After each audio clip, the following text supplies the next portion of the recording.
В далеком 1947 году в Аймиконском районе был открыт детский дом, под крышей которого в голодное послевоенное время нашли приют осиротевшие дети. Сегодня это учреждение носит название «Центр содействия семейному воспитанию», и задачи у него немного другие.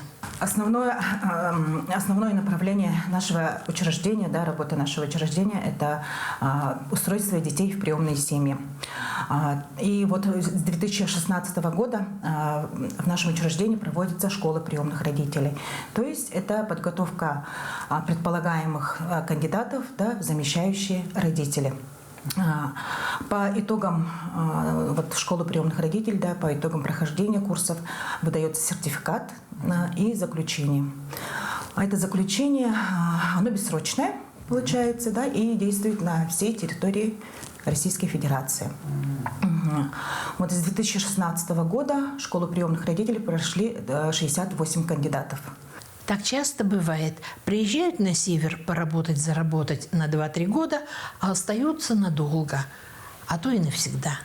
Вот и наши герои приехали из Украины почти 30 лет назад. Это моя родина, я ее люблю до безумия. Это, конечно, Одесса, Одесская область.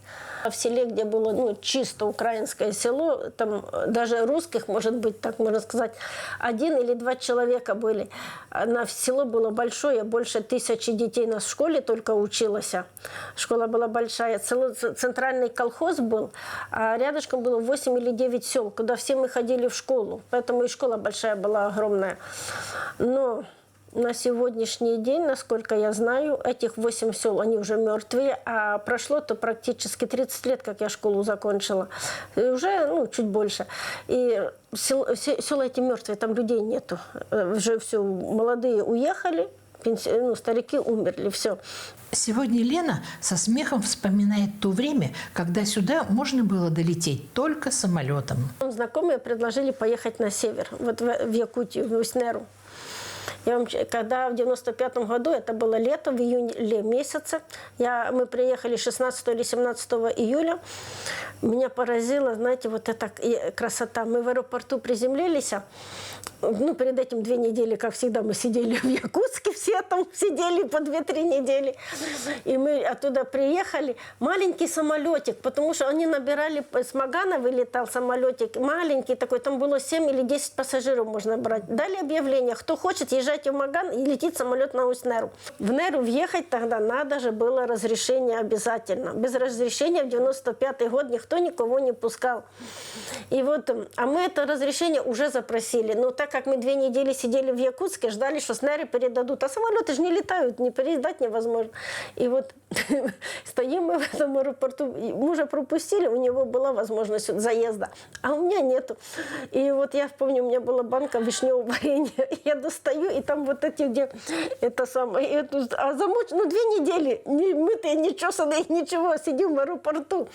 И денег же нету ни на что. И он такой, возьмите это варенье, говорю, пожалуйста, пропустите мне в Усть-Неру, у меня уже сил нету здесь больше сидеть. Тут мужчина засмеялся, говорит, езжайте, говорит, вы в свою Усть-Неру. Вот так мы попали, я приехала в Усть-Неру. Взятка вареньем, да? Да, за банку варенья. Знаете, так мне понравилась Усть-Нера была, когда я приехала. Я сама Усть-Неру в аэропорту, эти сопки, это солнце светит. А потом еще на следующий день мы пошли за голубикой, уже июль месяц, голубика. Я первый раз эту ягоду брала. Первый раз грибов, помню, я приехала в 95-м, тоже было очень много грибов тогда.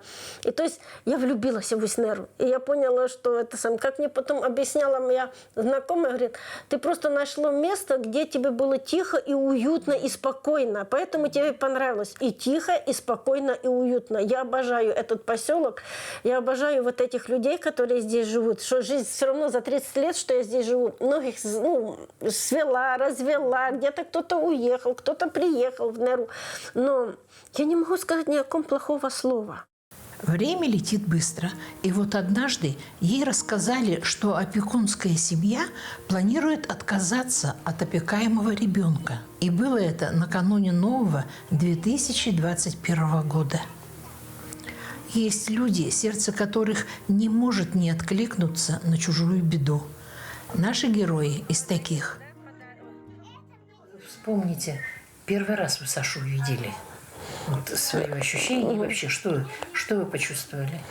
Вы сразу поняли, что это ваша девочка или Нет, еще нет, не почувствовала. Я ее видела, я пошла к опекунам же, с ней поговорила, с этой женщиной.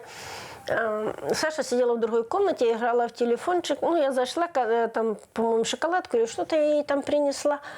Ну, ребенок как ребенок. Когда она начала жить уже с нами, вот, и мы 27 декабря, я договорилась с этой женщиной, что мы приедем к ней с мужем и заберем ребенка. Мы действительно 27 декабря после работы в 7 часов вечера поехали и забрали Сашу. Сашка мне потом, когда мы начали жить, знаете, она мне легла к душе. Потому что она вот по эмоциям, как я. Вот такая же эмоциональная, такая же шустрая будет. И, ну, правда, молодец, она и учится хорошо у нас на 4-5, там, 1 или 2 четверки у нас за четверть была. Вот в это сейчас вообще молодец. Ну, репетиторов приходим нанимать. А приходится репетиторов нанимать, потому что у нас за 4 года сменилось уже 3 учителя. Начальная школа. И каждый учит по-своему. Поэтому, чтобы прийти к какому-то единому знаменателю, надо найти одну учителя, который будет нас учить. Ну, Саше нравится ходить до Светланы Ивановны. Она Егорова у нас. Мы ходим к ней тоже. Дай Бог ей здоровья. Главное любить. Когда мне говорят о том, что ну вот зачем ты берешь чужого ребенка, люди не понимают, что вот есть же люди, у которых нет чужих детей, у которых душа мне болит за всех. Значит, а вот в самом деле, что сподвигло вот взять? Это же не жалость, это просто вот что? Жалость. Жалость? Жалость. Мне было жалко, знаете, то, что идет, когда Наиля Хамзиновна мне сказала: Лен, если ты не возьмешь ее, то на новогодние праздники, ну, мы 27 числа, конечно, ее заберем, потому что деваться некуда. В детский дом они ее сдать не могут, потому что она по документам проходит как еще в семье опеки, в опекуемых вот живет. И вот, говорит, нам придется только ее сдать в больницу на новогодние праздники. А они официально от нее откажутся на следующий год, 10 января. Понимаете как? И вот... А почему вам предложили? Ну, потому что, я не знаю, наверное, потому что я с Рафиковой общалась. И это самое. То есть вы не ходили, не учились, не обучались? Нет, нигде ничего. Это потом уже, когда Саша нас начала жить, сделали на меня временную опеку, и я ходила этих 3 месяца, проходила школу приемных родителей, я приходила, это самое... Вот какие-то там психологи было, какие-то тесты заполняла, еще что-то делала. Но Саша жила с нами. Она с нами живет с 27 декабря 2021 года. Я говорю, Саше как-то была, сказала: ой, Саш, как спасибо тому ангелу, который тебя к нам привез. И вот она все равно вспоминает, когда я на нее ругаюсь, она говорит: ты же сама сказала спасибо ангелу, что он меня к тебе привез. С мужем советовались, думали как-то или... Да, муж приходит с работы, я ей говорю, звонила одна учительница, добрая душа. И Дима такой говорит: пускай скинут фотографии. Скинули фотографии Сашины, мы посмотрели на фотографии. Папа сказал, увидел фотографию, конечно, возьмем, говорит. А потом... Новый год мы встретили вместе, это же на 27 числа приехала, а 27 я еще ее в ванну не купала, ничего, думаю, пускай ребенок, у меня еще внук был, я взяла внука, чтобы ребенок быстрее адаптировался. И то самое, на следующий день я набрала ей ванну, и пошла она мыться, она такая сидит в ванне, маленькая такая, что там, 6 лет было. 5 лет, ей 6 в январе исполнилось, ну, как бы в декабре 5 лет. И такая смотрит на меня, говорит: а вы мои настоящие родители уже или нет? А я говорю: а где ты раньше жила? Как ты называла? Она говорит: ну, Оля мне не разрешала называть мамой и папой, потому что она их называла по имени. Я думаю, просто душа не легла у них к ребенку, и вот это самое. И я такая сказала: Саш, конечно, мы настоящие родители. Она такая сидит в ванной, говорит: как я вас долго ждала. Так вздохнула это самое. Ну, куда бы я дела бы уже этого ребенка? Никуда бы. И все это самое. А потом идут эти новогодние праздники, и папа нам говорит: так, говорит, мать, заканчиваются новогодние праздники, и идешь на нее, оформляешь документы. А тут на чашку кофе заехал папа. Хозяйка уже успела рассказать о нем. Дима – это добрейшей души человек, вот очень добрый. Он для что животных, что людей, что детей, это самое. Он всегда всем придет на помощь, никогда никому не откажет, когда попросят. Или если сам не может решить проблему, он постарается помочь как-то сам. Он такой, как мама у нас. Это очень просто добрый человек. И знаете, как говорят женщины, вот у меня проблема, кто полочку прибьет там дома, да?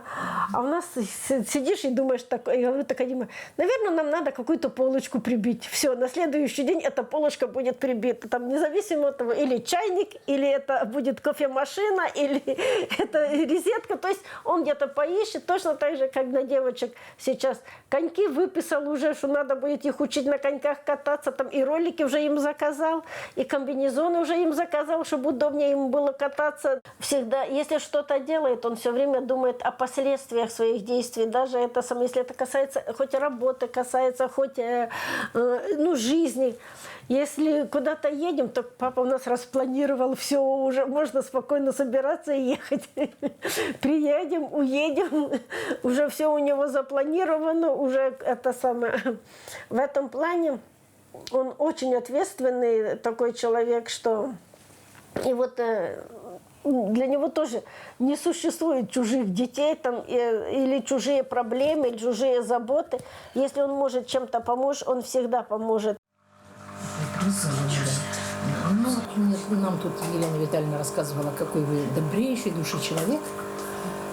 Но я хочу сказать, что вы очень смелый человек. Почему?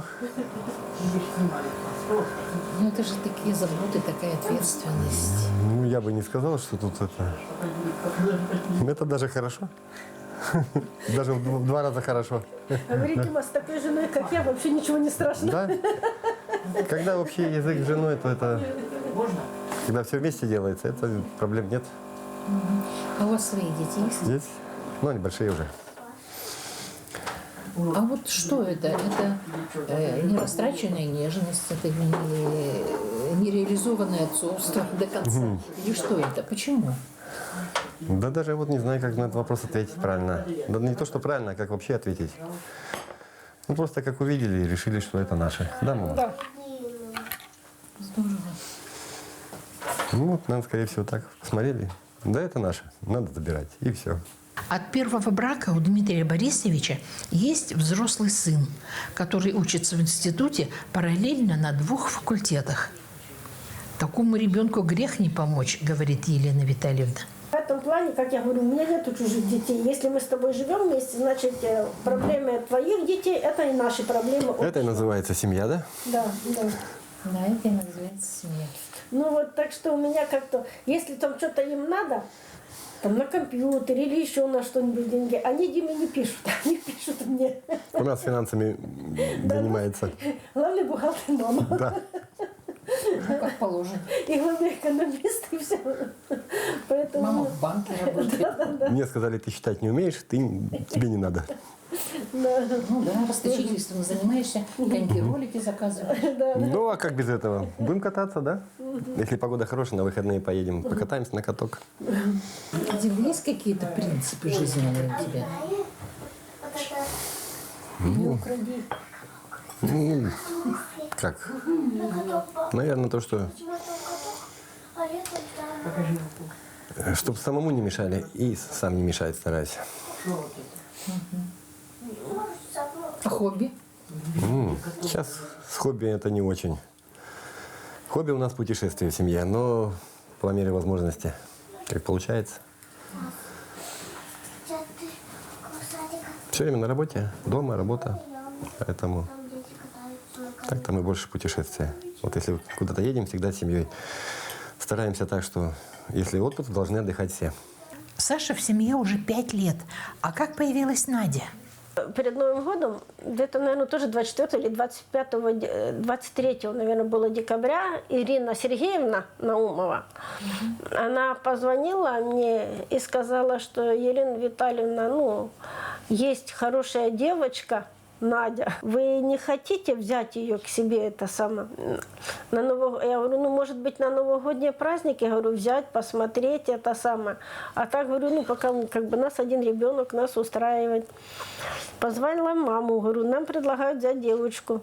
Мама наша всегда за. Я приведу, уведу, помогу, чем смогу. И она нам, знаете, вот она такая тихая, спокойная, как муж. И вот она как-то Диме быстро к душе лягла, и это самое. И я поняла, что это, ну, это наш второй ребенок, только он просто живет в другом доме. И вот и все. Знаете, как-то вот не то, что там жалко, а просто настолько хорошая, добрая. Это Надя. И никому не была нужная. И вот если бы, честно говоря, забрали бы ее пораньше от бабушки.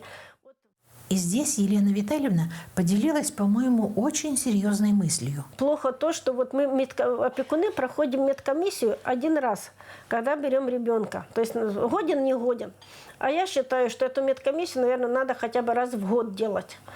Потому что, когда 5 лет назад бабушка Надю оформляла опекунство, она была тогда в одном состоянии здоровья. Теперь, когда мне рассказали, когда в декабре, уже в начале декабря Надю забрали от бабушки, сначала она в больнице была, потом уже перевели ее в детский дом, бабушку ограничили. Там была просто антисанитария дома. Я думаю, что просто бабушка уже начала сильно болеть. И она уже заболела. Она уже не было у нее здоровья за ребенком смотреть, за санитарией, ну, как бы за уборкой квартиры. У нее не было этого здоровья. И если бы хотя бы раз в год можно было пройти эту медкомиссию, то это бы выявилось бы раньше. Официально. По документам я ее забрала 17-го, но в этот день Надя заболела, попала в больницу. В этом году, в феврале? Вот, да. Вот еще месяца нету как бы официально. Она попала в больницу была. Видимо, она так сильно хотела к нам, что разволновалась, переволновалась, у нее температура поднялась, а это самое. И она, как сказали мне потом в детском доме воспитать, что она, бедная, аж плакала. Когда в больницу попала, она плакала, что мы ее не заберем, оставим, что она болеет. И мы потом с Димой каждый день ходили к ней в больницу, и вот ее выписали. А как она встретилась? Пришла она впервые к вам? Я же ходила за ней, я, Саша, мы пошли, папа у нас, как всегда, на работе. Я с Сашей пошла за ней в детский дом. И все, я там на первом этаже, и воспитательница спустила. Я говорю, здравствуй, Надя, там, меня зовут тетя Лена. Ты пойдем с нами ко мне пожить? Она говорит, да, я хочу к вам пойти пожить. А потом это самое... Она, когда ночь переночевала, я говорю, на следующий день, где-то к 6 вечера, это воскресенье было, надо было ее отвезти домой, потому что на следующий день же в школу они планировали идти. И она идет, такая дорога, знаете, слезики текут у ребенка, это самое. Я говорю, Надя, ты не плачь, мы сделаем все документы.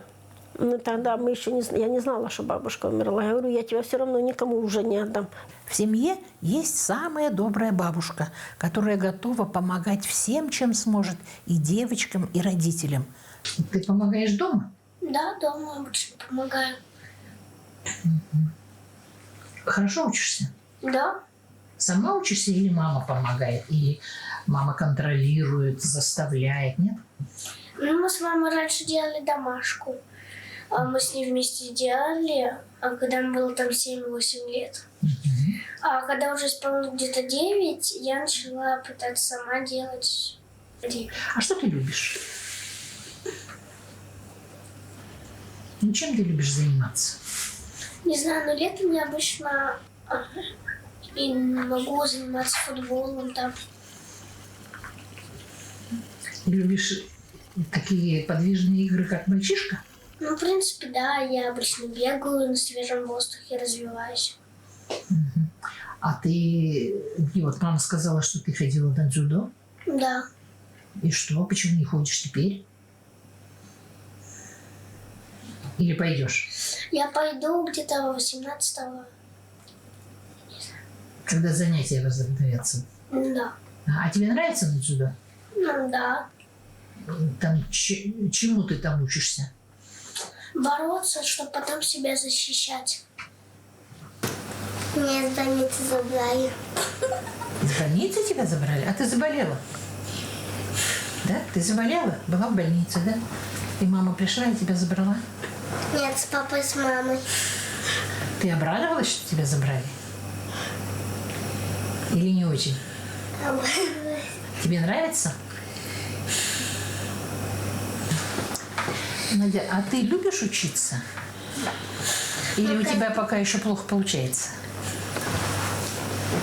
Как ты думаешь? Плохо. Плохо получается? Ну, ты же стараешься. Ты стараешься, да? Можешь, например, взять и с Надей позаниматься, Ну да, помочь могу. ей уроки, да? Да, могу с ней литературу почитать, помочь и с математикой, и с русским. Могу, если срочно надо, то могу отложить свои уроки, сделать сначала с ней, потом свои. Я Сашу уже называю сестрой, старшей сестрой. Мы уже привыкли к друг другу, бесимся, носимся. У нас бесимся. Щекотим. У нас одинаковый интерес. Мы любим побеситься, попрыгать, побегать, пощекотиться, поорать. По всему дому носимся. Каждое утро. У вас что, большой дом прям такой? Нет, мы либо у меня в комнате догонялки там играем, либо в прятки, не знаю. Бегаем иногда здесь, с бабушкой играем. Вот тут мы и поняли, для чего нужны бабушки. В прятки играть. Но надо сказать, скоро бабушке будет не до пряток. Приближается лето, а значит рассада, теплицы, а потом и закрутки на зиму. Летом бассейн. У нас большой, огромный бассейн. У вас теплица есть? И теплица есть вот у бабушки, у нашей. А у нас просто... 6 штук. Да, и 15 стеллажей. Таких, знаете, по 10 метров каждый. Или, может, и больше, чем 10 метров. Так что некогда тут скучать, и не до хобби у нас вот летом, я говорю, тут бассейн, теплицы, работа. Так отдыхаем только в отпуске. Консервация, да? Да, ой, у нас автоклав. Это мы и свою делаем. Ну, то, что банки закатываем, все в этом автоклаве. Там и огурцы, и помидоры, и все, я уже научилась. И вот эти, икру кабачковую, и тыквенную, и какую хочешь, мы там все это готовим. Потом, да, рыбные консервы, естественно, и мясо, тушенка, это все тоже в автоклаве мы делаем. Ну, вот как-то А так, да? бассейн у нас, да, большой, такой бассейн большой, огромный. Это на территории теплиц? Нет, там где Цареградскую, мы же жили на Цареградскую, пока нас там не расселили, и там напротив 10. У нас там гараж и немножко бассейн стоит. Ну, вот Сашка там плавать научилась за лето сама. Ну, как, с моей помощью, конечно, но научилась плавать. А как к вашему решению отнеслись уже взрослые дочери? Дети мои, Инна моя, конечно, скажу честно, она, бедная, же заплакала. Мама, когда ж ты отдыхать будешь?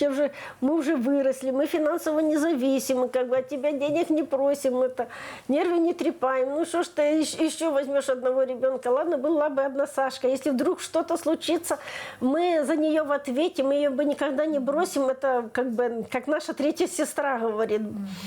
Ну куда же еще что одну брать ребенка?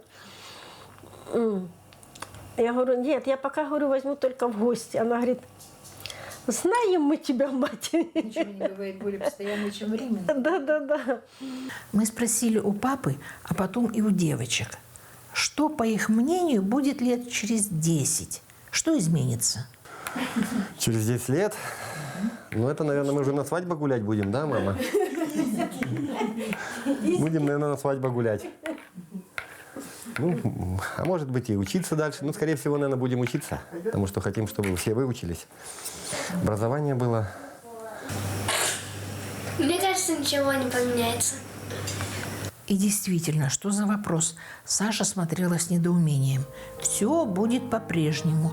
Любящие и любимые родители, продолжающие согревать детские сердца. Теперь они семья, и это самое важное. Вот такой у нас получился однажды вечером разговор. Мы познакомились с людьми широкой души и доброго сердца. И вновь убедились, что родство измеряется не кровью, а теплотой, которую мы готовы отдать. И пока есть на земле хоть один человек, способный согреть чужого ребенка, жизнь будет продолжаться. Потому что, по большому счету, чужих детей не бывает. Потому что любой ребенок – это наше общее будущее, за которое мы все в ответе.